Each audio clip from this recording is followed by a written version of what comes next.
வசனத்தை வாசிப்போம். 1 யோவான் 1ஆம் அதிகாரம் 5வது வசனத்தை வாசிங்க.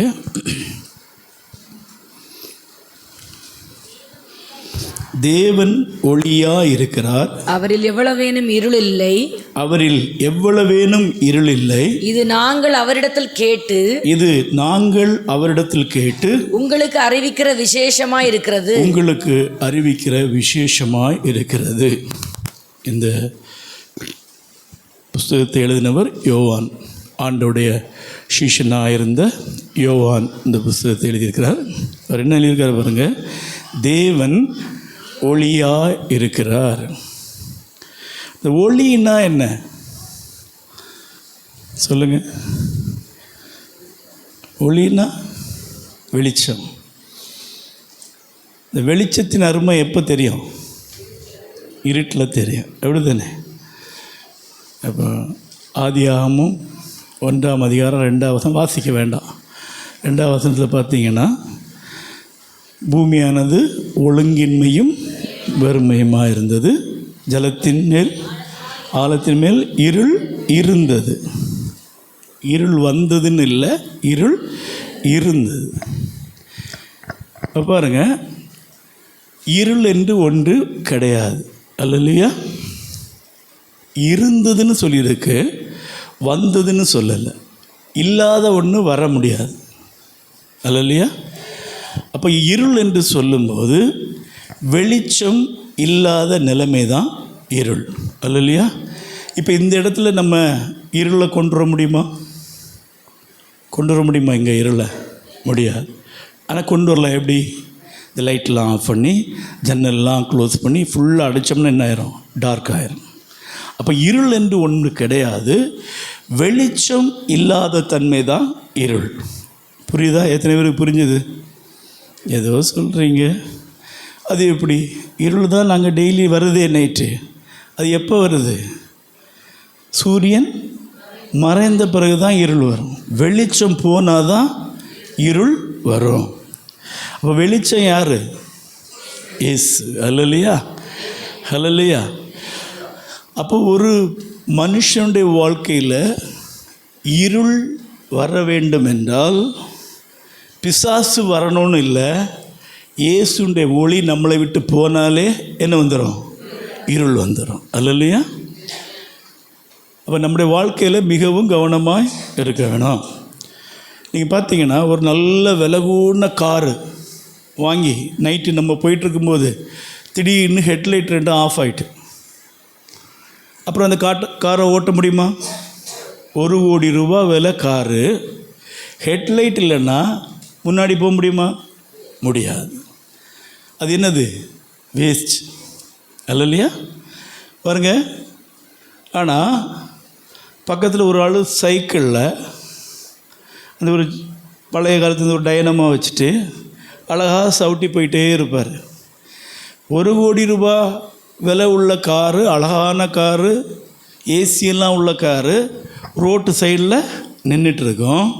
சைக்கிள் வந்தவர் விசில் அடித்து போயிட்டே இருப்பார். அல்லையா? காருக்குள்ளே இருந்தவங்க பாரியவன் போகிறான், என்ன வண்டியில் போகிறான் அப்படின்னு சொல்லி அவங்க சிரிக்க முடியுமா? முடியாது. அல்லையா? இன்றைக்கி அநேக கிறிஸ்தவருடைய வாழ்க்கையிலும் சபைகளிலும் எப்படி தெரியுமா இருக்குது? எல்லாம் இருக்குது. பெரிய பில்டிங் இருக்குது, பெரிய மியூசிக் சிஸ்டம் இருக்குது, பெரிய ஏசி வச்சுருக்காங்க, எல்லாம் வச்சுருக்காங்க. ஆனால் அநேக சபைகளில் இன்றைக்கி என்ன இல்லை? ஒளி இல்லை. அல்லையா? ஆனால் சில சபைகள் எப்படி தெரியுமா? சொந்தமாக ஒரு பில்டிங் கூட இருக்காது, சரியாக போடுறதுக்கு ஒரு பாய் கூட இருக்காது, நல்ல ஒரு மியூசிக் சிஸ்டம் கூட இருக்காது. ஆனால் அந்த சபைகளில் ஒளி இருக்கும். அல்லையா? அப்போ கிறிஸ்தவ வாழ்க்கை என்பது ஒரு பிரயாணி, நின்றுட்டு இருக்கக்கூடியதில்லை. கிறிஸ்தவ வாழ்க்கை போயிட்டே இருக்கணும். நீங்கள் 1 கோடி ரூபா காரை வாங்கி ஒளி இல்லாமல் சைடில் நிறுத்துறதுக்கும் 500 ரூபா சைக்கிளில் போகிறதுக்கும் இது ரெண்டில் எது நல்லது? போகிறது தான் நல்லது, அல்லையா? அப்போ கிறிஸ்தவ வாழ்க்கை என்பது ஒரு பிரயாணம் செய்யக்கூடிய வாழ்க்கை. எந்த காரணமும் கிறிஸ்தவ வாழ்க்கையை தடை செய்யக்கூடாது. அப்போ எந்த ஒரு மனுஷனுடைய வாழ்க்கையில் இயேசு கிறிஸ்துடைய ஒளி இல்லையோ அவனுடைய வாழ்க்கை இருளடைந்து விடும், அவன் முன்னேறி போக முடியாது. Praise the Lord. அப்போ இங்கே பாருங்கள், வசனம் என்ன சொல்லுது? தேவன் எப்படி இருக்கிறாரா? ஒளியாக இருக்கிறார். இந்த வசனத்தை இந்த வார்த்தையில் எப்படி சொல்லலை? தேவனிடத்தில் ஒளி இருந்ததுன்னு சொல்லலை, தேவன் எப்படி இருக்கிறார்? ஒளியாக இருக்கிறார். ஹல்லேலூயா. பாருங்க, அடுத்த வார்த்தை சொல்லுது, அவரில் எவ்வளவேனும் இருள் இல்லை. பாருங்க, தேவனே ஒளியாக இருக்கிறார். வேதத்தில் சொல்லப்பட்டிருக்கிறது, இந்த உலகத்தில் வந்து எந்த மனுஷனையும் பிரகாசிப்பிக்கிற மெய்யான ஒளியார்? இயேசு கிறிஸ்து. அவருங்க இன்னும் இதே யோவான் புஸ்தகத்தில் சொல்லப்பட்டிருக்கிறது, நான் உலகத்துக்கு ஒளியாக இருக்கிறேன். Praise the Lord. அப்போ நம்முடைய தேவன் யார்? ஒளியாய் இருக்கிறார். Praise the Lord. ஒளியை பற்றி நமக்கு என்ன தெரியும் சொல்லுங்கள்? ஒளியை பற்றி என்ன தெரியும் உங்களுக்கு? சூரியனை பார்க்க முடியுமா? முடியாது. அப்படி தானே? பார்த்தா என்ன ஆகும்? கண்ணு கூசு இல்லை, குருடாயிரும். கொஞ்ச நேரத்தில் பக்கத்தில் பார்த்தா ஒன்றுமே தெரியாது. சூரியனையே பார்க்க முடியாது. சூரியனை படைத்த தேவனை பார்க்க முடியுமா? முடியாது. பாருங்கள், அதனால தான் ஆண்டவருக்கு விக்கிரகங்களை பிடிக்காது. இப்போது இந்த சின்ன பிள்ளைகள்கிட்ட சூரியன் வரைய சொன்னால் என்ன செய்வாங்க? ஒரு வட்டத்தை போட்டு ஒரு சுற்றி ஒரு பெரிய லைன் சின்ன லைன் பெரிய லைன் சின்ன லைன் போட்டு நடுவில் 2 கண்ணு மூக்கு வாயை வரைஞ்சி சூரியன் காட்டுவாங்க. அதை எடுத்துகிட்டு போய் சூரியன்ட்ட, நல்ல வேளை சூரியனாக இருக்குது. சூரியன் நம்மளை மாதிரி ஒரு மனுஷனாக இருந்து அதை எடுத்து போய் இது சூரியன் காட்டினா சூரியன்னு சொல்லும். என்ன சொல்லும்? காரி துப்பு. அப்படி தானே? அல்ல இல்லையா? அப்போ பாருங்கள், இப்போ நம்மளே எடுத்துக்கிடுவோமே. இப்போ நம்ம பிள்ளைகள் சின்ன வயசில் ஒரு குச்சி மாதிரி வரைஞ்சி 2 கை காலெலாம் வரைஞ்சி, மம்மி இதுதான் நீங்கள் நான் வரைஞ்சேன்னு சொன்னால் நமக்கு எப்படி இருக்கும்? ஓ சூப்பர் செல்லம் அப்படின்னு சொல்லுவோம். அப்படி தானே? நைஸ் மக்களேன்னு சொல்லுவோம். அடுத்து நம்ம பாஸ்போர்ட் எடுக்க போனோம். இந்த பிள்ளை வரைஞ்சி வந்து கொண்டு போய் கொடுத்தா பாஸ்போர்ட் தருவாங்களா? தர மாட்டாங்க. அல்ல இல்லையா? அதை ஒத்துக்குவாங்களா? ஒத்துக்க மாட்டாங்க. அப்போ பாருங்க, ஏசப்பாவுக்கு அதான் அவர் சொன்னார், என்னை போல விக்கிரகத்தை என்ன செய்யக்கூடாது? உண்டு பண்ணவே கூடாது. ஏன்னா அவரை பொறுத்தரும் பார்க்கவே முடியாது. அல்லல்லையா? அவர் அதரிசனமுள்ள தேவன். அல்லல்லையா? அவர் ஒருவரும் காணக்கூடாத ஒளியில் வாசம் பண்ணுகிற கர்த்தர். வேதம் சொல்றது தேவன் ஒளியாக இருக்கிறார். அல்லல்லையா? ஆனால் இங்கே என்ன செஞ்சுருக்காங்க? சிலைகளை உண்டு பண்ணி வச்சுருக்காங்க உலகம் ஃபுல்லாக. அல்லல்லையா? பார்த்துருக்கீங்களா? ஒரு இடத்துல பார்த்தீங்கன்னா அவர் 2 கையை அரைஞ்சி தொங்க விட்டுருக்காங்க. 2000 வருஷமாக இன்னும் அவருக்கு ஆணி எடுத்து விட யாருமே வரல.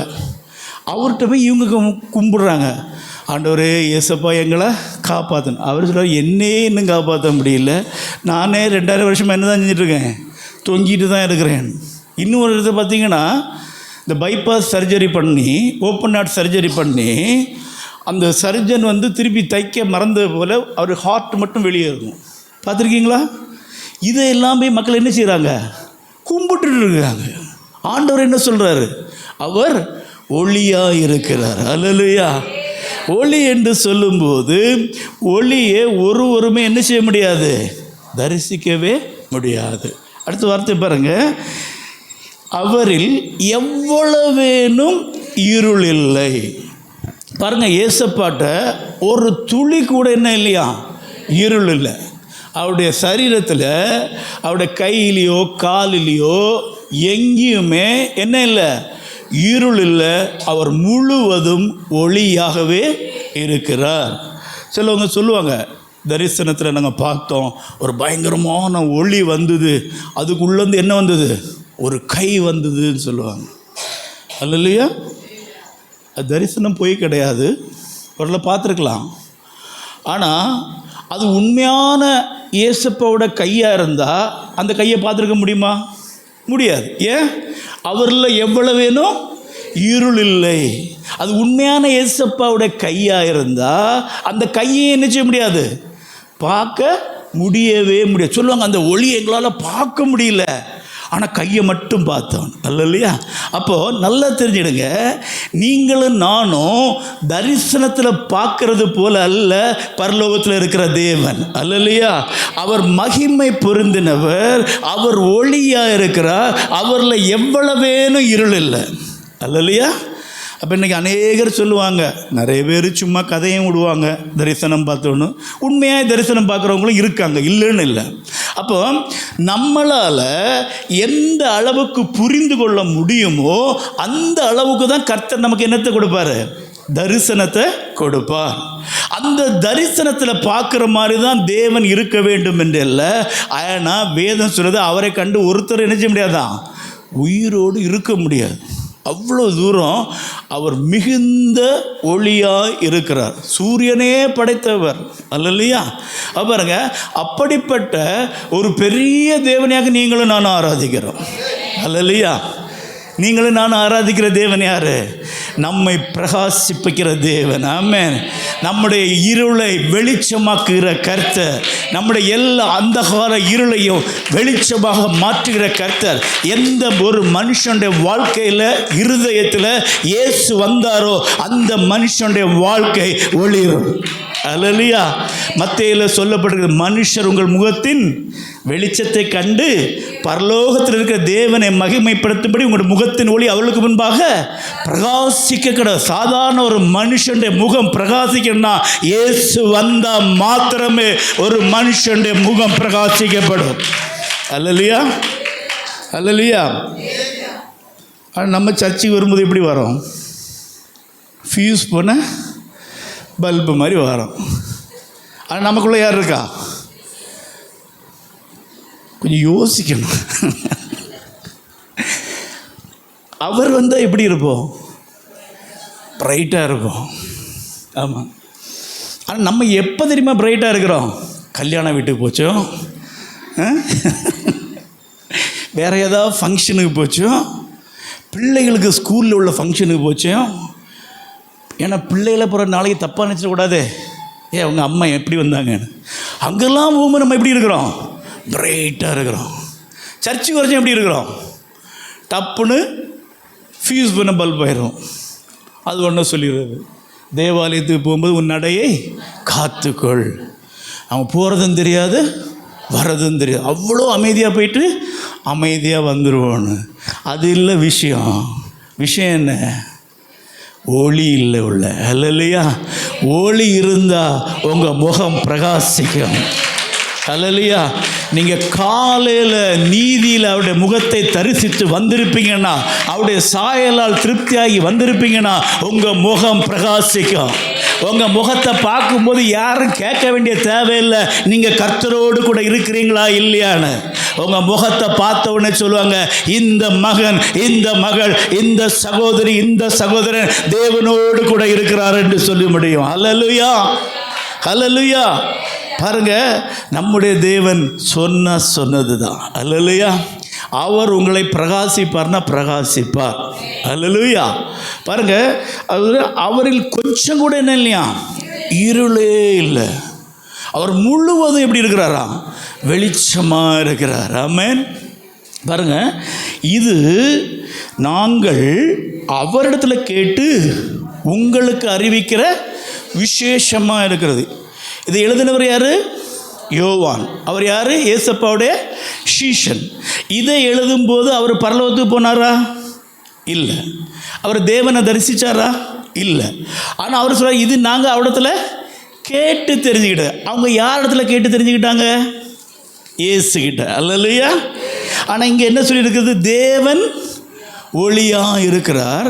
இது நாங்கள் அவரிடத்துல கேட்டு தெரிந்து கொண்ட விசேஷம். அப்போ இங்கே யோவான் என்ன சொல்கிறாரு? இயேசுதான் தேவன். அல்லேலூயா, அல்லேலூயா. நிறைய பேர் சொல்லிட்டு நடக்காங்க தெரியுமா? யெகோவா விட்னஸ்ஸு. நிறைய பேர் சொல்கிறாங்க இயேசு வேற, தேவன் வேற. அவங்களுக்கு இந்த வசனத்தை சொல்லுங்க. தேவன் ஒளியாக இருக்கிறார், இது நாங்கள் அவர்கிட்ட கேட்டு தெரிந்து கொண்ட விஷயமாய் இருக்கிறது. அல்லேலூயா. பாருங்க, தேவன் தான் இயேசு, இயேசுதான் தேவன் என்பதற்கு இந்த வார்த்தை, இந்த வசனம் ஒரு சாட்சி. அல்லேலூயா. பாருங்க, அவர் சொல்றாரு, நாங்கள் அவரு கூட நடந்து, அவரு கூட உறவாடி, அவரு கூட உலாவி, அவரோடு கூட இருந்தபோது அவர் சொன்னார், நான் உலகத்துக்கு எப்படி இருக்கிறேன்? ஒளியாக இருக்கிறேன். அல்லேலூயா. அவருக்கு எங்கிட்ட சொன்னது அப்படினால்தான் எங்களுக்கு தெரியும் அவர் எப்படி இருக்கிறாரா? ஒளியாக இருக்கிறார். அல்லேலூயா. ஆனால் இது கழிஞ்சு அவர் பல வருஷங்கள் கழிந்த பின்பு, அவருக்கு கிட்டத்தட்ட 100 வயசில் அவர் அந்த தரிசனத்தில் இயேசுவை கண்டபோது அவர் எப்படி இருந்தாரா? செத்தவனை போல அவருடைய பாதத்தில் விழுந்துட்டார். ஏன்? அந்த மகிமையின் ஒளியை அவரால் பார்க்க முடியலை. தேவ பிள்ளைகளே, அநேகர் அது இது சொன்னாங்க, நாங்கள் கர்த்தரை கண்டோம், இயேசுவை கண்டோம். இயேசுவை அதுவா தரிசனத்தில் கண்டாங்கன்னா எந்த மாதிரி பார்த்தாலும் குறைஞ்சது ஒரு வாரத்துக்கு கூட அவங்களுடைய அந்த ஆட்டம் நிற்காது. அல்லேலூயா. அவ்வளோ பெரிய மகிமை உள்ள தேவன் தான் நம்முடைய தேவன். அல்லேலூயா. தரிசனம் இல்லைன்னு சொல்லலை, தரிசனம் பார்க்குறவங்க இருக்கிறாங்க, உண்மையான தரிசனம் பார்க்குறவங்களும் இருக்கிறாங்க. ஆனால் நீங்களும் நானும் பார்க்குற தரிசனத்தின்படி அல்ல இயேசு. வேதம் சொல்லுது, நாம் இப்போ இப்படி இருக்கிறோம், இனி எவ்விதமாக இருப்போம் என்று தெரியாது, ஆகிலும் அவர் வெளிப்படும் போது அவர் இருக்கிற வண்ணமாகவே அவரை நாம் என்ன செய்வோம்? தரிசிப்போம். எத்தனை பேர் விசுவாசிக்கிறீங்க? அந்த விசுவாசம் இருக்கணும். பாருங்க, சொல்றாரு, ஆண்டவர் சொல்றாரு, அவர் வெளிப்படும் போது அவர் இருக்கிற வண்ணமாகவே தரிசிப்போம். அப்ப இப்போ அவரை தரிசிக்க முடியாது, ஆனால் ஒரு நாள் நாம் அவரை தரிசிப்போம். யோபு சொல்றாரு, என்னுடைய கண்களை அவரை காணோம், அந்நிய கண்களை அல்ல, என் மீட்பர் உயிரோடு இருக்கிறார், ஒரு நாள் அவர் பூமியில் வந்து நிற்பா, என்னுடைய கண்கள் அவரை காணும். ஹல்லேலூயா. ஹல்லேலூயா. நல்லா தெரிஞ்சுடுங்க. யாராவது சொன்னாங்க அப்படி பார்த்தோம் இப்படி பார்த்தோன்னா பரவாயில்ல, ஆனால் உண்மை இதுதான், அவரிடத்துல கொஞ்சம் கூட என்ன இல்லை, இருளே இல்லை. இது அவரே சொன்னது. அடுத்த வசனத்தை வாசிங்க. நாம் அவரோடு ஐக்கியப்பட்டவர்கள் என்று சொல்லியும் இருளிலே நடக்கிறவர்களாய் இருந்தால் சத்தியத்தின்படி நடவாமல் பொய் சொல்லுகிறவர்களாய் இருப்போம். அவரோடு கூட எப்படி ஐக்கியப்பட முடியும்? சொல்லுங்க, எப்படி ஐக்கியப்பட முடியும்? இயேசுவோடு கூட எப்படி ஐக்கியப்படுறது?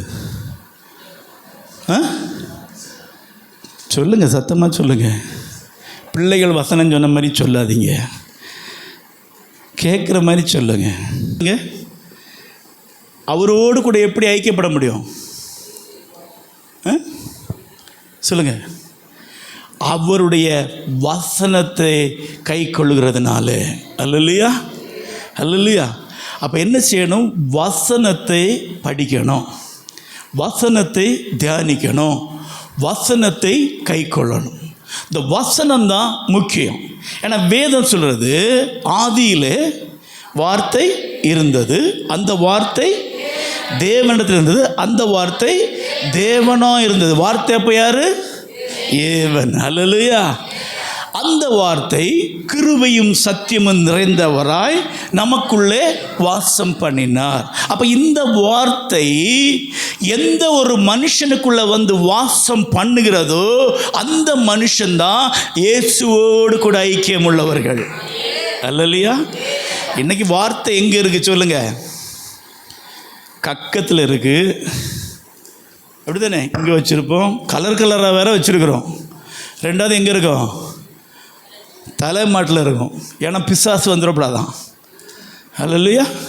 அடுத்தது எங்கே இருக்குது? பைக்குக்கு ஃப்ரண்டில் எழுதியிருக்கு, பின்னாடி எழுதியிருக்கு, ஆட்டோவுக்கு முன்னாடி எழுதியிருக்கு, ஆட்டோவுக்கு பின்னாடி எழுதியிருக்கு, காருக்கு முன்னாடி இருக்குது, காருக்கு பின்னாடி இருக்குது. ஆனால் எங்கே இல்லை? எங்கே இருக்கணுமோ அங்கே இல்லை. அது எங்கே இருக்கணுமோ அங்கே இல்லாமல் வேற அது எங்கே இருந்ததுன்னு இல்லை, பிரயோஜனம் இல்லை. வார்த்தை எங்கே இருக்கணும்? நமக்குள்ளே இருக்கணும். அல்லேலூயா. இந்த வார்த்தை நமக்கு எப்படி இருக்கணும்? உணவாய் மாறணும். அல்லேலூயா. இந்த வார்த்தை என்ன செய்யணும்? இரவும் பகலும் தியானம் பண்ணணும், இதை உட்கொள்ளணும். ஆண்டவரே சொன்னார், மனுஷன் எப்படி அப்பத்தினாலே மாத்திரமல்ல தேவனுடைய வாயிலிருந்து புறப்படுகிற ஒவ்வொரு வார்த்தையினாலும் பிழைப்பான். எத்தனை பேர் சொல்கிறீங்க கர்த்தருடைய வார்த்தையினால் நாங்கள் பிழைத்து கொண்டிருக்கிறோம் என்று சொல்லி? அல்லேலூயா. அப்போ பாருங்கள், வார்த்தை எங்கே இருக்கணும்? நமக்குள்ளே இருக்கணும். வார்த்தை எனக்குள்ளே இல்லைன்னா என் ஐக்கியம் யாரு கூட இல்லை? இயேசுவோட இல்லை. அழகாக சொல்லிக்கார் பாருங்க, நாம் அவரோடு ஐக்கியப்பட்டவர்கள் என்று சொல்லியும் இருளிலே நடக்கிறவர்களாக இருந்தால், பாருங்க, வசனத்தை இல்லாமல், ஏன்னா வசனம்தான் நமக்குள்ளே என்ன கொண்டு வரும்? ஒளியை கொண்டு வரும். பைபிள் அப்படி தானே சொல்லுது. சங்கீதம் 119 165, உம்முடைய வசனம் என் கால்களுக்கு தீபமும் என் பாதைக்கு வெளிச்சமா இருக்குது. அப்போ எது நமக்குள்ள வெளிச்சம் கொண்டு வரும்? வசனம். அப்போ இந்த வசனத்தில் நமக்கு ஐக்கியம் இல்லாமல், இயேசுவோடு ஐக்கியம் இல்லாமல் நாம் இருந்தால் எப்படி இருக்கிறோம்? இருளில் நடக்கிறவளாக இருக்கிறோம். அல்லையா? அப்போ நல்லா தெரிஞ்சுடுங்க. இப்போ பிசாசு நம்ம ஆலயத்துக்குள்ள வேதத்துக்கு புறம்பாக இன்னொரு மதத்தில் உள்ள புக்கை கொண்டு வந்து வைக்க மாட்டான்.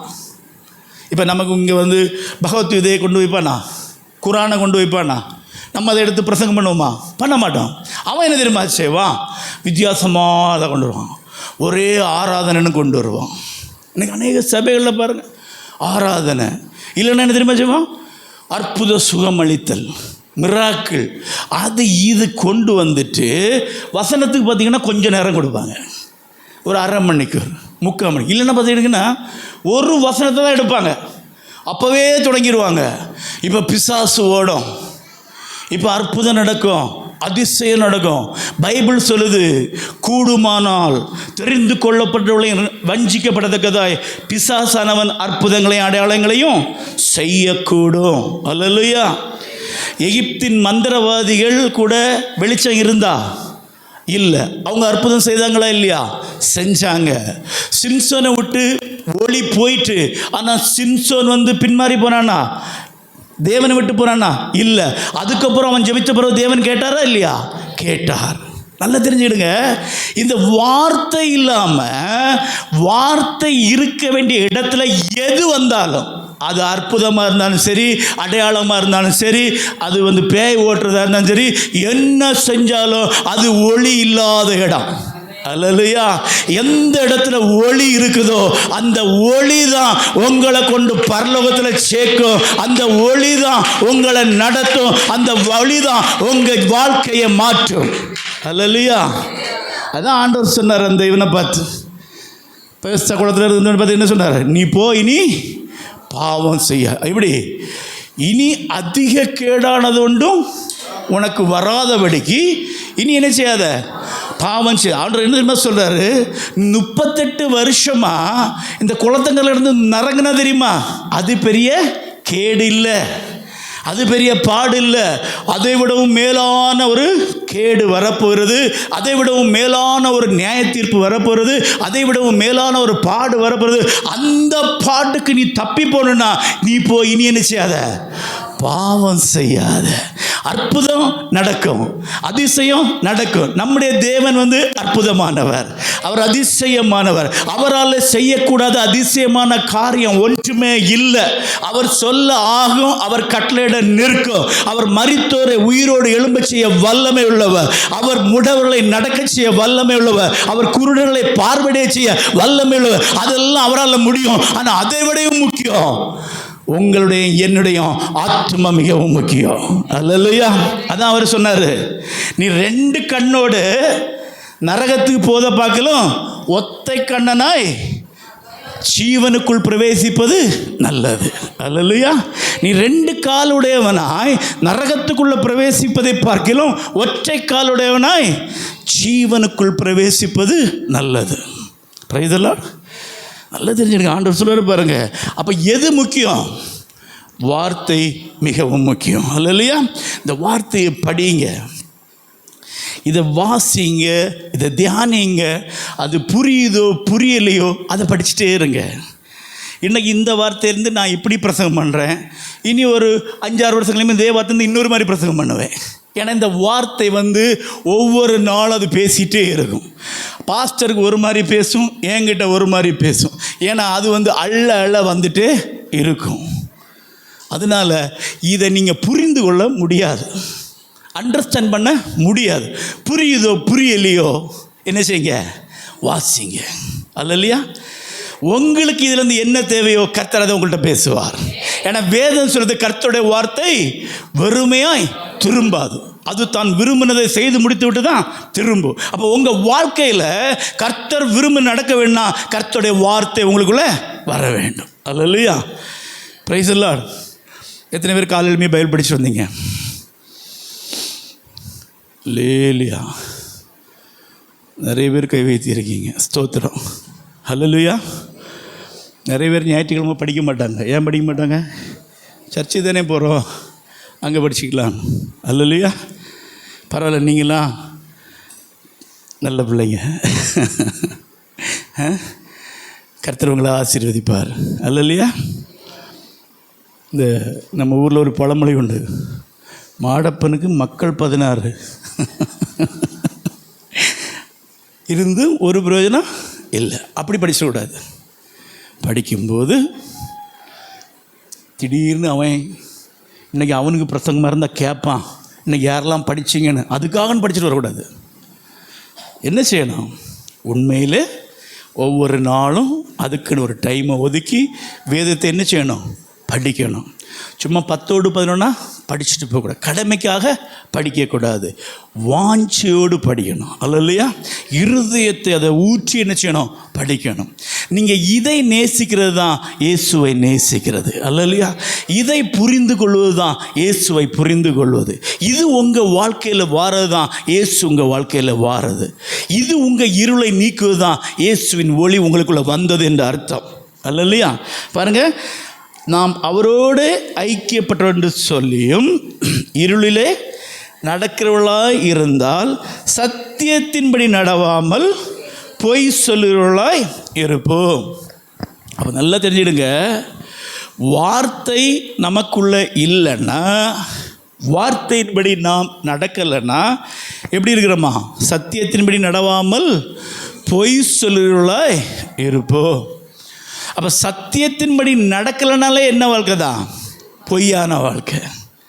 அப்போ வார்த்தை படித்தா மட்டும் போதாது, அதன்படி என்ன செய்யணும்? நடக்கணும். இப்போ அந்த ரோட்டில் நின்ன காருக்கு லைட்லாம் சரி பண்ணியாச்சு, சரியா? பார்த்தா திடீர்னு பார்த்தா போக மாட்டேங்குது.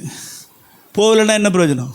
இப்போ என்னது இருக்குது? லைட் இருக்குது, ஆனால் என்ன செய்ய முடியல? போக முடியல. லைட்டும் இருந்து போக முடியலன்னா எதாவது பிரயோஜனம் உண்டா? லைட் இருந்து போனால் தான் பிரயோஜனம் உண்டு. இப்போ வெளிச்சம் வந்துட்டு, நமக்குள்ள வெளிச்சம் வந்துட்டு அதன்படி நடக்கும்போது அது வெளியில் என்ன செய்யும்? பிரகாசிக்கும். அதன்படி நடக்கலைன்னா எனக்கு சத்தியம் தெரியும், சத்தியம் சொல்லிட்டு நம்ம என்ன செய்கிறோமா? பொய் சொல்லுறோம். அது இல்லையா? அப்போ சத்தியத்தை அறிந்தீர்கள்னா சத்தியத்தின்படி என்ன செய்யணும்? நடக்கணும்.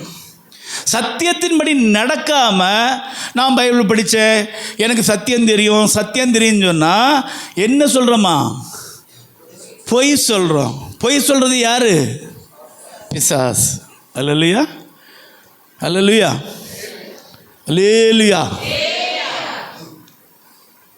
எத்தனை பேர் படிக்கிற வார்த்தையின்படியே நம்ம நடக்கிறோம்? சொல்லுங்கள். கஷ்டம் இல்லை, நேராக போக முடியாது. அங்கே இங்கே டேர்னிங் வருது, அப்படி வருது, பள்ளம் வருது, மேடு வருது, நடக்க முடியல. அதுக்கு ஒரு பாட்டும் வச்சுருக்கோம், நடக்க சொல்லித்தாரோம் இயேசுவே இயேசுவே. அல்லேலூயா. பாருங்கள், நடக்கணும்னு முடிவு பண்ணால் என்ன செய்வோம்? நடப்போம். டூருக்கு போகிறோம், மலையில் ஏறணும். அங்கே போய்ட்டு வேண்டாம், மலையாருக்கு ஏறணும்னு சொல்லி நிற்போமா? செருப்பை தூக்கி தோளில் வச்சுட்டாது என்ன செய்வோம்? மற்ற வேலையில் செருப்பை தொட மாட்டோம். இப்போ செருப்பு எங்கே தெரியுமா? 2 கயிறை கட்டி தோளில் போட்டுவிடுவோம். பரவாயில்ல, என்ன செய்வோம்? அது எவ்வளோ உயரமாக இருந்தாலும் என்ன செய்வோம்? நடப்போம். ஏன்? அது பெரிய கஷ்டம் இல்லை, பார்க்க தானே போகிறோம். அவங்க மேலேருந்து பார்த்தா அங்கே உள்ள வியூ சூப்பராக இருக்கும். அப்போது எவ்வளவு கடினமான பாதையாக இருந்தாலும் நமக்கு தேவைன்னா நம்ம என்ன செய்வோம்? நடப்போம். ஆனால் இந்த வார்த்தையின்படி நம்ம என்ன செய்ய முடியல? நடக்க முடியல. ஆண்டவர் சொல்கிறாரு, என் சுமை லெகுவாயும் என் சுமை மெதுவாயும் என் நுகம் மெதுவாயும் என் சுமை லெகுவாயும் இருக்கிறது. பாருங்க, அவரே சொல்கிறாரு, என்னிடமாய் சாய்ந்து செவி கொடுத்து இருக்கிறேன், உங்களிடத்தில் ஏற்றுக்கொண்டு என்னிடத்தில் கற்றுக்கொள்ளுங்கள், இளைப்பாறுதல் கிடைக்கும், என் நுகம் மெதுவாயும். ஆமேன். ஹல்லேலூயா, ஹல்லேலூயா. பாருங்க, அவர் சொல்றாரு, என்னுடைய சுமை எப்படி இல்லையா, பெரிய சுமை கிடையாது, ஆனால் நமக்கு எப்படி இருக்கு? ரொம்ப கஷ்டமாக இருக்கு. இதன்படி என்ன செய்ய முடியல? நடக்க முடியல. இப்போ பேசுகிற சாமுல் ஜெயசீரன்லாம் சாதாரணம். அன்னைக்கு பேசுன ஏசப்பாட்டை இப்படி தான் சொன்னாங்க. என்ன சொன்னாங்க? உலகத்திலே பெஸ்ட் ப்ரீச்சர் யார்? ஏசப்பா. அவர் வசனத்தை சொன்னவொன்னே என்ன சொன்னாங்க? இது கடினமான உபதேசம், யார் இதை கை கொள்ள கூடும்? அப்போ சாமுலும் ஜெயசீரன் சொல்லியே நம்ம கேட்க போகிறோம். அவங்களும் தெரியாதா முன்னாடி எப்படி இருந்தாங்க? அல்லையா? அப்படி தானே? தயவுசெய்து வெளியில் இல்லை இப்போ கேட்டுறாதீங்க நம்மளை பற்றி. அதுக்கப்புறம் நாங்கள் வரணும், நீங்கள் வெளியே போயிடுவீங்க. அல்லையா? புரியுதா நான் சொல்கிறது? அப்படி இருந்தவங்க. பாருங்கள், 1 யோவான் 5 வாசிங்க. 1 யோவான் 5 2 வாசிங்க. நாம் தேவனிடத்தில் அன்பு கூர்ந்து அவருடைய கற்பனைகளை கை கொள்ளும் போது தேவனுடைய பிள்ளைகளிடத்தில் அன்பு கூறுகிறோம் என்று அறிந்து கொள்ளுகிறோம். நாம் தேவனுடைய கற்பனைகளை கை கொள்ளுவதே அவரிடத்தில் அன்பு கூறுவதாம். அவருடைய கற்பனைகள் பாரமானவைகளும் அல்ல. பாருங்க, அவருடைய கற்பனைகள் எப்படி இல்லையா? பாரமானவைகள் அல்ல. ஆனால் நமக்கு எப்படி இருக்கு? வேதம் சொல்லுது அவருடைய கற்பனைகள் பாரமானவைகள் அல்ல. ஆனால் நமக்கு அவருடைய கற்பனைகள் எப்படி இருக்கு? யார் இதை கை கொள்ள? இது கடினமான உபதேசம். முதல்ல பார்த்தீங்கன்னா 5000 பேர் 12,000 பேர் வந்தாங்க. 5 அப்பம் 2 மீன் எல்லாரும் கொடுத்தாரு. சந்தோஷமாயிடுச்சு. இவருக்கு பின்னாடி போனால் என்னதுக்கு பிரச்சனை இல்லை, சாப்பாட்டுக்கு பிரச்சனை இல்லை, எல்லாம் வராங்க பின்னாடி. இப்போ பைய வசனத்தை விடுறாரு. ஒரு கன்னத்தை அடித்தா மறு கன்னத்தை காட்டி கொடு, நீதியின் மேல் பசிதாகம் உள்ளவர் பாக்கியவான், இருதயத்தில் சுத்தம் உள்ளவன் பாக்கியவான். இது இங்கே யாருக்குமே இல்லை. இதை கேட்க கேட்க ஒவ்வொருத்தரும் என்ன செய்யிட்டான்? பின்னாடி போயிட்டான். எல்லாம் போயாச்சு. ஒரு போயிட்டு எதுவுமே சொல்லான்னு, இதெல்லாம் ரொம்ப கஷ்டமான உபதேசம், இதெல்லாம் யார் கை கொள்ள கூடும்? உடனே அடுத்தது பேதுருட்ட இவரே கேட்காரு, நீயும் போறியாடா? அல்லையா? பேதுருட்ட சொல்ல, அவங்கள போய் கூப்பிடு, சபையில் ஆள் இல்லை, கூட்டுருவா, கூட்டம் குறைஞ்சிட்டுன்னு சொன்னாரா? இல்லை. போகிறான், போட்டோம், நீயும் போறியா? அல்லையா? பேதுருவே யோவானே யாக்கோ அனுப்பிட்டு போனவனை கூட்டுருவான்னு சொல்லலை, வீடை போய் சந்தித்து அவங்கள கூட்டுருவான்னு சொல்லலை. போகிறவன் போட்டோம், இந்த உபதேசத்தில் நிலைச்சிருக்கவன் நிலைச்சிருக்கட்டும், இல்லாதவன் என்ன செய்யட்டும்? போட்டோம். இன்றைக்கி சபைகளில் என்ன தெரியுமா? இல்லை, வசனம் கிடையாது. அல்லையா? இன்றைக்கி சபையில் என்ன தெரியுமா செய்கிறாங்க? மக்களை பூஸ்ட் பண்ணி, கர்த்தர் உங்களுக்கு அப்படி செய்வார், இப்படி செய்வார், அதை செய்வார், இன்று முதல் கர்த்தர் உங்களை ஆசீர்வதிப்பார். என் நேற்றுக்கு வரைக்கும் அவருக்கு ஆசீர்வதிக்க முடியலையா? அது ஏன் இஸ்ரவேல் ஜனங்களுக்கு சொன்னது, என்னத்துக்காக சொன்னது, எந்த சொன்னது அதை பார்க்க மாட்டாங்க. இந்த மக்கள் அப்படியே பார்த்துட்டு, மகளே உன் கண்ணீரை கர்த்தருக்கு, அப்போ தான் ஒரு பாவம் அழுதுட்டுருக்காங்கன்னு, உன்னை கர்த்தர் என்னோடு பேசினார் அப்படின்னு. புரியுதா உங்களுக்கு? மக்களுக்கு அந்த அது என்ன சொல்லுது, அந்த எமோஷனலோடு விளையாடி தான் இன்றைக்கி என்ன செய்கிறாங்க? வசனத்தை பேசுகிறாங்களே தவிர சத்தியமான சத்தியத்தை பேச இன்றைக்கி யாருமே இல்லை. இன்றைக்கி வசனம் சொல்லுது பாருங்க, சத்தியத்தின்படி நடவாமல் பொய் சொல்லுறவர்களாக இருக்கிறார்கள். இன்றைக்கி எந்த ஒரு சபையில் சத்தியம் பேசப்படலையோ அந்த சபையில் என்ன இல்லை சொல்லுங்க? ஒளி இல்லை. அல்லையா? அது எவ்வளவு பெரிய சபையாக இருந்தாலும், எவ்வளவு கூட்டம் வந்தாலும், எவ்வளவு பெரிய பாஸ்டராக இருந்தாலும், அந்த சபையில் நடக்கிற ஆராதனை இருளின் ஆராதனை. அல்லையா? எந்த ஒரு சபையில் சத்திய வசனம் சத்தியமாய் பிரசங்கம் பண்ணப்படுதோ அந்த சபை தான் ஒளி உள்ள சபை. அதுதான் கிறிஸ்துவின் சபை, அதுதான் இயேசுவின் சபை. என வேதம் சொல்றது அவரே உலகத்துக்கு ஒளியாய் இருக்கிறார். அல்லேலூயா. அப்போ வசனத்துக்கு தான் முக்கியத்துவம் கொடுக்கணும். பாருங்க, உலக ஜனங்கள் அவங்களுக்கு சொல்லி கொடுக்கப்பட்ட அவங்க மத போதனையின்படி தங்களை என்ன செய்கிறாங்க, கீறிக்கொள்கிறாங்க. அப்புறம் உடம்பு ஃபுல்லாக பாமை கட்டிட்டு போய் தற்கொலை படையாட்டு கூட்டத்துக்குள்ளே சாடி ப்ளாஸ் பண்ணி சாகுறாங்க. செத்துட்டு நிர்மா சொல்கிறாங்க, நான் கர்த்தருக்கு தொண்டு செய்தேன். அந்த கற்பனை விடவுமா இது பாரம்? அல்லையா? அதை நிறைவேற்றத்துக்கு அந்த பிசாசின் மக்கள் ரெடியாக இருக்காங்க. நீங்களும் நானும் அவர் சொல்கிறது ஒன்றே ஒன்று தான், உன் தேவனாகிய கர்த்தரிடத்தில் முழு இருதயத்தோடும் முழு ஆத்துமாவோடும் முழு பலத்தோடும் அன்பு கூறு. இதற்கு ஒப்பாக இருக்கிற கற்பனை என்னது? நீ உன்னிடத்தில் அன்பு கூறு போல பிற இடத்துல அன்பு. இது நமக்கு பாரம். ஆனால் அவன் பாருங்க, அவனுக்கு தேவனுக்கும் சம்மந்தமே இல்லை. அவன் ஆராதிக்கிறது பிசாசு, அவன் பண்ணுறது அநியாயம். அவன் தன்னுடைய உடம்பை கீறிக்கிறான், தன்னுடைய உடம்பை கொளுத்திக்கிடுறான், தீயில நடக்கிறான். அவன் பாருங்க ஜனங்களை கொலை பண்ணுறான், எல்லாம் பண்ணிட்டு சொல்கிறான், நான் கர்த்தருக்கு தொண்டு செய்தேன். அவனுடைய மத போதனையின்படி அவன் நடக்கிறான். நீங்களும் நானும் இதை இங்கே கேட்குறோம், வெளியே போகிறோன்னு என்ன செய்கிறோம்? மறந்து போயிடுறோம். அப்போ இந்த சத்தியத்தின்படி நடக்கலைன்னா நம்ம எல்லாம் யார்? பொய் சொல்லுகிறவர்கள். அல்லேலூயா. இனியாவது என்ன செய்யணும்? சத்தியத்தின்படி நடக்கணும். அல்லேலூயா. நேற்றுக்கு எத்தனை பேர் மரிச்சிட்டு இன்னைக்கு வந்தீங்க சொல்லுங்கள்? மரிச்சதா? என்னத்துக்கு மரிச்சது? யாது மரிச்சது? வந்தால் தானே தெரியும், வராதவங்களுக்கு என்ன தெரியும்? அல்லேலூயா. அல்லேலூயா. பாருங்க, வார்த்தையின்படி பவுல் சொல்கிறாரு, நான் கிறிஸ்துடனே கூட சிலுவையில் அறையுண்டேன். இனி நான் அல்ல, கிறிஸ்துவே எனக்குள் வாழ்க. அல்லேலூயா. பாருங்க, எத்தனை பேர் சொல்ல முடியும் எனக்குள்ள கிறிஸ்து வாழ்கிறார்? உங்களுக்குள்ள கிறிஸ்து வாழ்கிறார்னா நீங்கள் ஒளியாக இருக்கிறீங்க. அல்லேலூயா. அல்லேலூயா. பாருங்க, நீங்களும் நானும் யார்? நம்முடையவர்கள் அல்ல. நம்ம யாருடையவர்கள்? கிறிஸ்துவினுடையவர்கள். அல்லேலூயா. பாருங்க, இன்றைக்கி நமக்கு என்ன இருக்குது? கிறிஸ்துவின் சரீரமும் கிறிஸ்துவின் இரத்தமும் இருக்குது.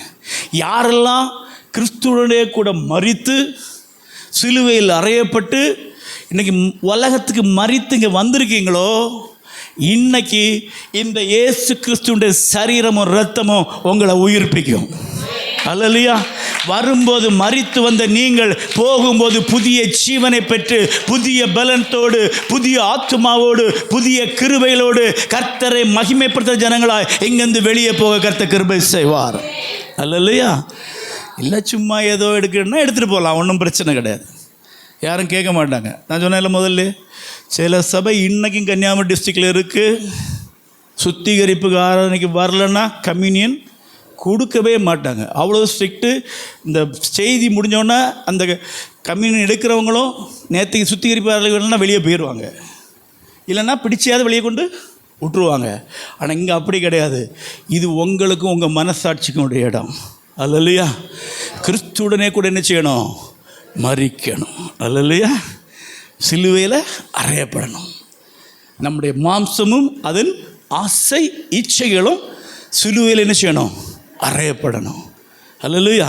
அப்படி அறையப்பட்டோம்னா இந்த மாம்சமும் இரத்தமும் நமக்கு புதிய ஜீவனை கொடுக்கும். அவர் என்ன சொன்னார்? என்னை விசுவாசிக்கிறவன் மரித்தாலும் பிழைப்பான், உயிரோடு இருந்து என்னை விசுவாசிக்கிறவன் ஒரு காலம் மரிப்பதில்லை. அல்லேலூயா.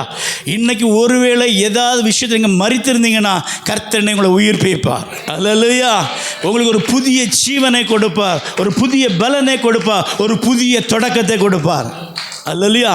உங்கள் வாழ்க்கை ஆசீர்வாதமான ஒரு வாழ்க்கையை மாறும். பாருங்க, பணம் காசு இல்லை. வேதம் சொல்றது, அவர்களுக்கு தானியமும் திராட்சரசமும் பெருகி இருந்த காலத்தின் சந்தோஷத்தை பார்க்கிலும் அதிக சந்தோஷத்தை என் இருதயத்தில் வைத்து அது என்னவென்றால் உமது முகத்தின் ஒளியை என் மேல் பிரகாசிக்க பண்ணினீர். அல்லேலூயா. அவங்களுக்கு என்ன பெருகி இருந்தாலும் அதை விடவும் மேலான ஆசீர்வாதம் என்ன தெரியுமா? கர்த்தருடைய முகத்தின் ஒளி நம்மேல் பிரகாசிப்பது. அல்லேலூயா. எத்தனை பேருக்கு இந்த முகத்தின் ஒளியில் பிரகாசிக்கணும்னு ஆசைப்படுறீங்க? அல்லேலூயா, அல்லேலூயா. அப்போ தெரிஞ்சுக்கணும், அவர் ஒளியாக இருக்கிறார். இந்த வசனத்தை கேட்குறபடி இல்லை, இதன்படி நடந்தால் தான் இயேசு நமக்குள்ளே வர முடியும். அவர் நமக்குள்ளே வந்து ஒளியாய் பிரகாசிக்க முடியும். அடுத்த வசனத்தை வாசிங்க. 7. அவர் ஒளியில் இருக்கிறது போல நாமும் ஒளியில் நடந்தால் ஒருவரோடொருவர் ஐக்கியப்பட்டிருப்போம். அவருடைய குமாரனாகிய இயேசு கிறிஸ்துவின் இரத்தம் சகல பாவங்களை நீக்கி நம்மை சுத்திகரிக்கும். அவர் ஒளியில் இருக்கிறது போல நாமும் ஒளியில் நடந்தால் ஒருவரோடு ஒருவர் என்ன செய்வோமா? ஐக்கியப்பட்டிருப்போம். கவனமாக கேளுங்க. சபைக்குள்ளே என்ன இருக்கக்கூடாது? சண்டை இருக்கக்கூடாது, பொறாமை இருக்கக்கூடாது. இருக்கா யார்ட்டையாவது? எப்படி பஸ் இல்லாமல் இருக்கும்? எல்லாம் அக்கா தங்கச்சி, எல்லாம் ஓரகத்தி கொண்டாங்கொடுத்தான். சபையில் எங்களுக்கு ஒரு பிரச்சனையும் கிடையாது, அப்படி தானே? சபையில் கிடையாது. ஆனால் வீட்டுக்கு வந்தால் அப்பப்போ சின்ன சின்ன பிரச்சனைகள் வரும். ஆனால் இங்கே என்ன சொல்லி பாருங்கள், அவர் ஒளியில் இருக்கிறது போல் அவருடைய வசனம் எனக்குள்ளே இருந்து நானும் ஒளியில் இருந்தால் ஒருவரோடு ஒருவர் என்ன செய்வோமா? ஐக்கியப்பட்டிருப்போம். உண்மையே கேட்குறேன், அப்படி யாருக்கிட்டையாவது மனஸ்தாபமோ கோபமோ கசப்போ இருக்கா? சிலவங்க சிரிக்கிறீங்க, சிலவங்க டக்குன்னு இப்படி பார்க்குறீங்க, சிலவங்க பைபிளை பார்க்குறீங்க. இருக்கா? இருக்குன்னா கை கொடுங்க பார்க்கலாம். இவனுக்கு வேறு வேலை இல்லை. ஏற்கனவே இங்கே வானம் இடிஞ்சு தலையில் விழுக மாதிரி இருக்குது, இல்லை கை கொடுங்களாம். அது மட்டும் நடக்கவே நடக்காது. அது யாருக்கு தெரியும்? ஏசப்பாவுக்கு தெரியும். ஒருத்தர் பேச, நான் அவள்கிட்ட மட்டும் செத்தாலே என்ன செய்ய மாட்டேன், பேச மாட்டேன். ஒருவேளை பரலோகத்துக்கு அவளும் கூட வந்துட்டா என்ன நடக்கும் யோசிச்சு பாருங்க. இப்போ இங்கேயே பேசாமல் இருந்தால் வாய்ப்பே இல்லை அங்கே போகிறதுக்கு. ஒருவேளை தப்பி தவறி போயிட்டோன்னு வச்சுடுங்க, அங்கே போய் சனியை எங்கேயும் வந்துட்டு பாரு. எங்கே போய் நின்ட்டு சொல்லுங்கள், எங்கே போய் நின்ட்டு பரலோகத்தில் போய். தயவு செய்து அடுத்தவங்களை முடிஞ்சால் பாராட்டுங்க, அடுத்தவங்களை கனம் பண்ணுங்க, அடுத்தவங்களை மதிக்க பழகுங்க. ஒருத்தருக்கு ஒருத்தர் கனம் பண்ண முந்திக்கொள்ளுங்க. அடுத்தவங்க பண்ணுறது உங்களுக்கு பிடிக்கலைனாலும் சூப்பர்னு சொல்லுங்கள். எப்படி நாங்கள் மாப்பிள்ளைகளெல்லாம் பொண்டாட்டிகளை சமாளித்து வாழ்கிறோமோ அதை மாதிரி. இல்லைன்னு சொன்னால் நாளைக்கு சாப்பாடு கிடைக்காது, வேறு எங்கே நல்லா கிடைக்கும் அங்கே போய் சாப்பிடு போ அப்படின்றவாளோ. அதனால் என்ன சொன்னாலும் இப்படி தான் இருக்குது. அது பண்ணிவிட்டு அவளுக்கே தெரியும் நல்லா இல்லைன்னு. அதில் ஒரு 3 விட வந்து 100 விட நல்லா இருக்கா? நல்லா இருக்கு. உங்கள்கிட்ட தான் கேட்குறேன், நல்லா இருக்கு, நல்லா இருக்குது, சூப்பராக இருக்குமா, சூப்பராக இருக்குது. புரியுதா உங்களுக்கு? அதில் ஒன்றும் தப்பு இல்லை. ஹோட்டலில் போயிட்டு சாப்பிடும்போது கொஞ்சம் உப்பு போட்டால் என்ன செய்வீங்க? என்னையா உப்பு போட்டு தூக்கி தூர போட்டு வந்துடுவோமா? அந்த குழம்பை தள்ளி வச்சுட்டு வேறு குழம்பை ஊற்றி சாப்பிடுவோம். பின்ன அங்கே ஆப்ஷன் இருக்குது, 2-3 குழம்பு இருக்கும். இங்கே வச்சுருக்குது ஒரு குழம்பு. அதுவும் என்னது, ஒன்றில் உப்பு இல்லைன்னா காரம். ஆனாலும் என்ன சொல்கிறாங்க, சூப்பர், அருமையாக இருக்குது. பாப்பா இந்த ஆளுக்கு உப்பு தான் பிடிக்கும் போல் இருக்குது, இந்த ஆளுக்கு காரம் தான் பிடிக்கும் போல் இருக்குது. அடுத்த நாள் இன்னும் கூட போடுவான். அடுத்த நாள் பொறுக்க முடியாமல் சொல்லிடுவான், என்ன இப்படி உப்பு போட்டிருக்கேன்னு. நேற்றுக்கு நல்லா இருந்துன்னு சொன்னீங்க. அதுதான் மேட்டர். பரவாயில்ல. நான் என்ன சொல்கிறேன்னா, அடுத்தவங்களை என்ன செய்யுங்க, பாராட்டுங்க, கனம் பண்ணுங்க. அடுத்தவங்களை உங்களை விட மேன்மையாக எண்ணுங்க.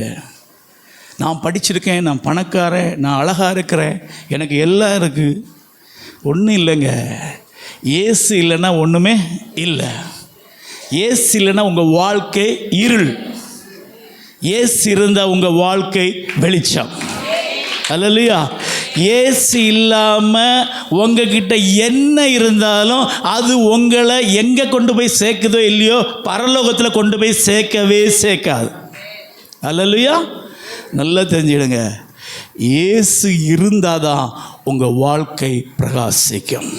அவர் என்ன சொல்ல பாருங்க, அவர் ஒளியில் இருக்கிறது போல நாமும் ஒளியில் இருந்து நடந்தால் ஒருவரோடு ஒருவர் ஐக்கியப்பட்டிருப்போம். அப்போ ஒருவருக்கு ஒருவர் என்ன செய்யணும்? ஐக்கியப்படணும். அல்லேலூயா. அதுக்கு தான் அப்பப்போ இங்கே அன்பின் விருந்து வைக்கிறது. அல்லேலூயா.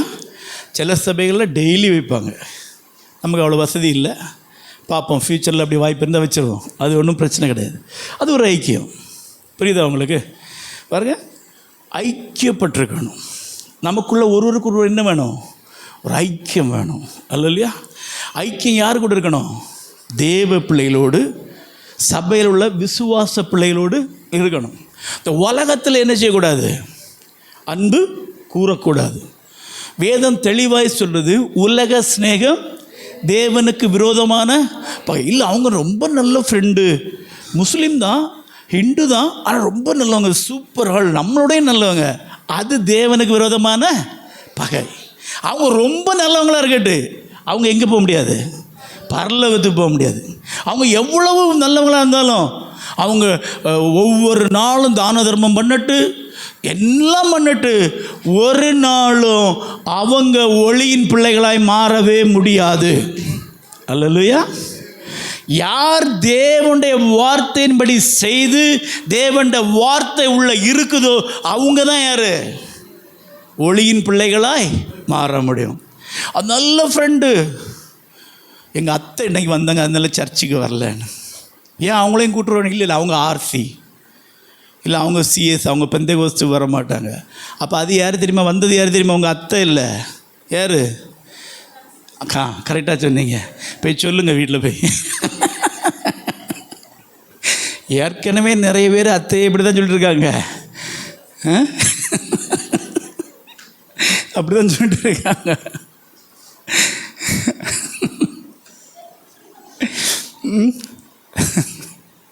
வீட்டு பூஜை ஒன்று நிற்கும். யார்? மாமியார். வீட்டு பூஜை பாஸ்டர் இங்கேருந்து நல்லா தான் போவேன் பாஸ்டர், வீட்டு பூச்சும் கரெக்டாக வாசல் நிற்கும், பிசாசு மாதிரி. அந்த மாட்ட கேட்டால் அது என்ன மாதிரி சொல்லுவோம்? பாஸ்டர் இப்போ வரும் பாஸ்டர், ஒரு 12:30 மணிக்கு ஒரு சனியம் வரும் பாஸ்டர், கோயிலுக்கு வேறு போயிட்டு வருதான், வந்த புறம் இருக்கு, நீங்கள் ஒரு ஆள் வந்து பாருங்கள் பாஸ்டர் வீட்டில்.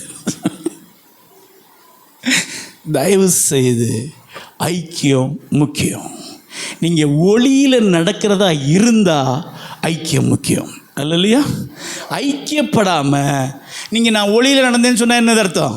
போய் அடுத்து வாசிங்க.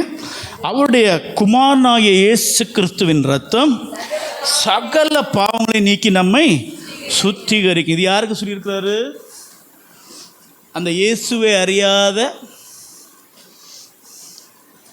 உலகத்தில் உள்ளவங்களுக்கு இல்லை, இயேசுவை அறிந்த ரட்சிக்கப்பட்ட சபைக்கு சொல்கிறாரு. அப்போ என்ன அர்த்தம்னா, நாம் ஒருத்தரோடு ஒருத்தர் ஐக்கியப்படும் போது, அல்ல ஒளியில் நடக்கணும்னு பிரயாசப்படும் போது, சில சமயங்களில் நமக்குள்ள என்ன வந்துடும்? தவறுகள் வந்துடும். நம்ம யார்? மாம்சமானவர்கள், பலகீனமானவர்கள். சில சமயத்தில் என்ன செய்திருவோம்? தவறு செஞ்சிருவோம். சில சமயத்தில் பின்மாறி போயிடுவோம். சில சமயத்தில் பாவம் செஞ்சிருவோம். அப்படி நீங்கள் செய்தாலும் வேதம் என்ன சொல்லுது? மனம் திரும்பி வந்தால் அவருடைய இயேசு கிறிஸ்துவின் அவருடைய குமாரனாகிய இயேசு கிறிஸ்துவின் ரத்தம் சகல பாவங்களை நீக்கி நம்மை சுத்திகரிக்கும். அல்லையா? எப்போ பாருங்க, முதல்ல தெரிஞ்சுக்கணும். 5வது வசனம் என்ன சொல்லுன்னா, தேவனே ஒளியாக இருக்கிறார். 6வது வசனம் என்ன சொல்லுதா, அந்த ஒளி எப்படி எனக்குள்ள வர முடியும். 7வது வசனம் என்ன சொல்லுதுன்னா, இந்த ஒளியில் நான் எப்படி பிரயோஜனம் உள்ளபடி நடக்க முடியும். அப்படி நடந்தால் எனக்குள்ள இன்னும் ஏதாவது பாவங்கள் இருந்தால் அதை நான் உணர்ந்து கர்த்தரத்தில் மனம் திரும்பி வந்தால் அவர் என்ன செய்வாராம்? அவருடைய இரத்தம் சகல பாவங்களை நீக்கி என்னை சுத்திகரிக்கும். ஹல்லேலூயா.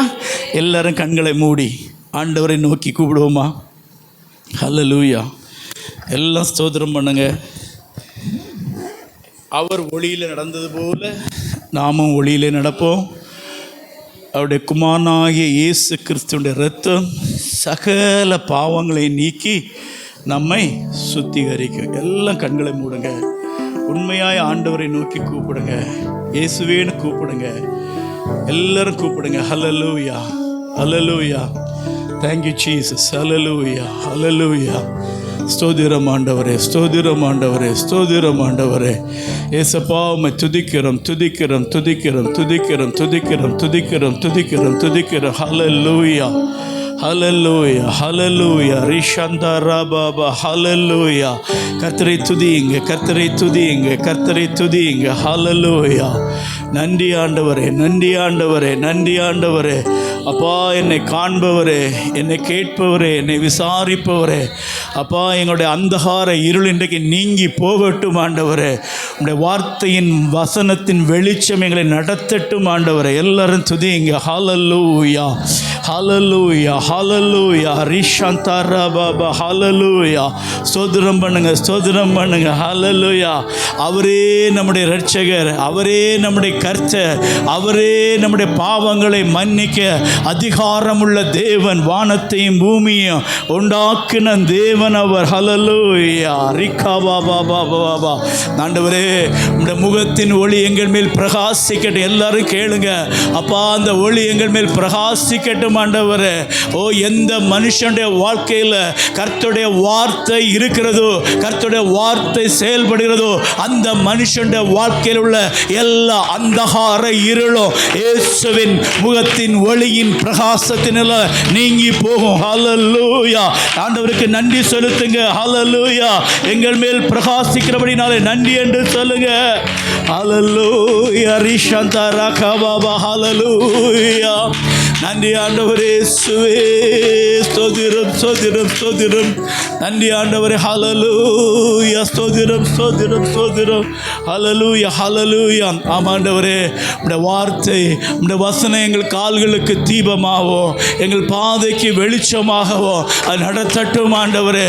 எங்களுடைய வழிகளில் இருக்கிற எல்லா இருள், எங்கள் வாழ்க்கையில் இருக்கிற எல்லா இருள், எங்கள் வாழ்க்கையில் இருக்கிற எல்லா பாவங்கள், எல்லா சாபங்கள், எல்லா கட்டுகள், எல்லா அந்தகார கிரியைகள், எல்லா பிசாசின் கிரியைகள் எல்லாவற்றையும் இயேசுவின் வல்லமுள்ள நாமத்தில் ஓ நீங்கி போகும்படியாய் நாங்கள் ஜெபிக்கிறோம் ஆண்டவரே. இந்த வேளையில் ஒரு அற்புத விடுதலை, ஒரு அற்புத சுகம். ஓ ரிகாமாலாபா, பாவத்திலிருந்து, சாபத்திலிருந்து, கட்டிலிருந்து, இருளிலிருந்து என் தேவனுடைய முகத்தின் ஒளியினால் ஒரு பெரிய வெளிச்சம் இறங்கி வரட்டப்பா. சபையில் உள்ள ஒவ்வொரு பிள்ளைகள் மேலும் என் தேவனுடைய வெளிச்சம் பிரகாசிக்கட்டும் ஆண்டவரே. எல்லாம் கேளுங்க, கேளுங்க. ஹல்லேலூயா, ஹல்லேலூயா. நன்றி ஆண்டவரே, நன்றி ஆண்டவரே, நன்றி ஆண்டவரே. உம்மை நன்றியோடு துதிக்கிறோம் இயேசுவே. ஹல்லேலூயா, ஹல்லேலூயா, ஹல்லேலூயா. இயேசுப்பா, நன்றி ஆண்டவரே. ஹல்லேலூயா, நன்றி ஆண்டவர். பிள்ளைகளே, கர்த்தருடைய சத்திய வார்த்தையை நாம் இம்மட்டும் கேட்டோம். அவர் ஒளியில் இருக்கிற தேவன், அவரே ஒளியாயிருக்கிறார். அவரிடத்தில் எள்ளளவேனும் இருள் இல்லை. இருளில் இருக்கிறவர்களும் வெளிச்சத்தை கண்டார்கள். மரண இருளின் திசையில் இருக்கிறவர்களுக்கு வெளிச்சம் உதித்தது. இயேசு கிறிஸ்துவாகிய அந்த வெளிச்சம் உங்களுக்குள்ளே வருமானால் உங்களுக்குள்ளே இருக்கிற இருள் மறையும், பாவ இருள்கள் மாறும், சாபம் என்கிற இருள் அழியும், வியாதி என்கிற மரணம் என்கிற எல்லா அந்தகார வல்லமைகள் இருளில் இருக்கிற உங்களை வெளிச்சத்துக்கு வரவழைத்த தேவன் என்று வேதம் சொல்லுகிறது. தேவ பிள்ளைகளே, அவரோடு ஐக்கியப்பட்டிருப்போமானால் நீங்களும் நானும் ஒளியிலே நடக்கிறவர்களாய் தேவன் உங்களை அபிஷேகிப்பார். இன்றைக்கு ஒளியிலே நடக்கிற ஒரு அபிஷேக வல்லமையை கர்த்தர் உங்கள் மேலே ஊற்றி கொண்டே இருக்கிறார். கரங்களை தட்டி எல்லா தேவ ஜனமும் உங்கள் வாழ்க்கையில் இருக்கிற இருளு இயேசுவின் நாமத்தில் ஒளியின் அபிஷேகத்துக்குள்ளே கடந்து வருவதாக. தாவீது சொல்லுகிறார், தேவனாகிய கர்த்தர் என் இருளை வெளிச்சமாய் மாற்றுவீர். ஹல்லேலூயா. தேவனாகிய கர்த்தர் என் இருளை வெளிச்சமாய் மாற்றுவீர் என்று சொன்னபடி உன் வாழ்க்கையில் எந்த பகுதியில் இருள் உன்னை சூழ்ந்து கொண்டிருந்தாலும் சரி, பாவம் என்கிற ஒரு இருள் உன்னை சூழ்ந்து கொண்டிருக்கிறதா, இல்லாவிட்டால் மரணம் என்கிற வியாதி என்கிற அந்தகாரம் என்கிற இருள் உங்களை சூழ்ந்து கொண்டிருக்கிறதா, இயேசு கிறிஸ்துவின் நாமத்தில் அந்த ஒளியாகி அந்த மகிமை, நீதியின் சூரியனாகிய இயேசு கிறிஸ்து என்கிற அந்த வெளிச்சத்தின் வல்லமை உனக்குள்ளே கடந்து வருவதாக இன்றைக்கு இயேசுவின் நாமத்தில் எல்லா இருளின் ஆதிக்கங்கள் அழிக்கப்படுவதாக. இருளின் அதிகாரத்தினின்று அந்தகாரத்தில் இருந்த உங்களை ஆச்சரியமான ஒளியாகிய தேவனிடத்திலே வரவழைத்த தேவன் என்று வேதம் சொல்லுகிறது. அவருடைய புண்ணியத்தை நீ அறிவிக்கும்படியாக நீ தெரிந்து கொள்ளப்பட்ட சந்ததி, ஓ ராஜரீக ஆசாரிய கூட்டமாக உங்களை தெரிந்து கொண்டிருக்கிறார் தேவ ஜனமே. இன்றைக்கு ஆண்டவரே, என்னை நான் தாழ்த்தி ஒப்பு கொடுக்கிறேன். ஆண்டவரே, என் வாழ்க்கையில் ஏதோ ஒரு இருள் என்னை சூழ்ந்து கொண்டிருக்கிறதப்பா. பயம் என்கிற இருள் உன்னை சூழ்ந்து கொண்டிருக்கிறதா? மரண பயம் உனக்கு உண்டாயிருக்கிறதா? மரண இருளின் பள்ளத்தாக்கிலே நடந்தாலும் பொல்லாப்புக்கு பயப்பட மாட்டேன் என்று சொன்ன தாவீதை போல தேவன் உங்களை விசேஷித்தவர்களாய் மாற்ற வாஞ்சியாயிருக்கிறார். தேவ பிள்ளைகளே, அப்படி நீங்கள் மனம் திரும்பி தேவனோடு ஐக்கியப்படுவீர்களானால் கர்த்தர் சொல்லுகிறார், தேவனோடு நீங்கள் ஐக்கியப்படும் பொழுது உங்கள் வாழ்க்கையில் இருக்கிற எல்லா பாவ கிரியைகளும் அழிக்கப்படும். இயேசு கிறிஸ்துவின் இரத்தம் உங்கள் சகல பாவங்களை நீக்கி உங்களை சுத்திகரித்து உங்களை பரிசுத்தமாக்கி உங்களை தேவனுடைய ஒளியாகிய மகிமைக்குள்ளே வாழ கிருபை செய்து கொண்டிருக்கிறது. ஆண்டவரே, எங்கள் பிள்ளைகளை அபிஷேகிங்கப்பா. சத்திய வார்த்தைகளை கேட்டு எல்லாரையும் அபிஷேகிங்கப்பா. இருளின் ஆதிக்கங்கள் அழிக்கப்படுவதாக.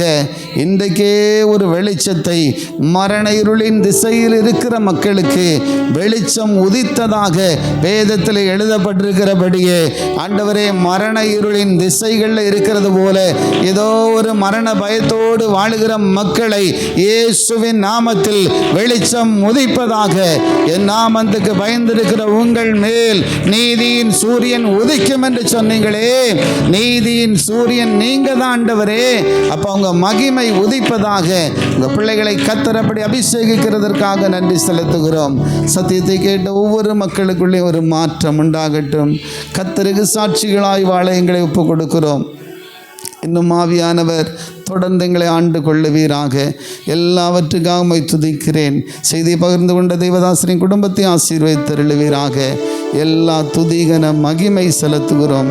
மீட்பர் இயேசு கிறிஸ்துவின் நாமத்தில் ஒப்பு கொடுக்கிறேன் நல்ல பிதாவே, ஆமேன். என் ஆத்துமாவே கர்த்தரை சோத்தரி, என் முழு உள்ளமே பரிசுத்த நாமத்தை சோத்தரி. என் ஆத்துமாவே கர்த்தரை சோத்தரி, கர்த்தர் செய்த சகல உபகாரங்களையும் மறவாதே. ஆமேன். நம்முடைய கர்த்தராகிய இயேசு கிறிஸ்துவின் கிருபை, பிதாவாகிய தேவனுடைய அன்பும் பரிசுத்த ஆவியின் அந்யோன்ய ஐக்கியமும் என்றும் என்றும் சதா காலங்களிலும் நம் அனைவரோடு கூட நிலைத்திருப்பதாக. ஆமேன். அல்லேலூயா.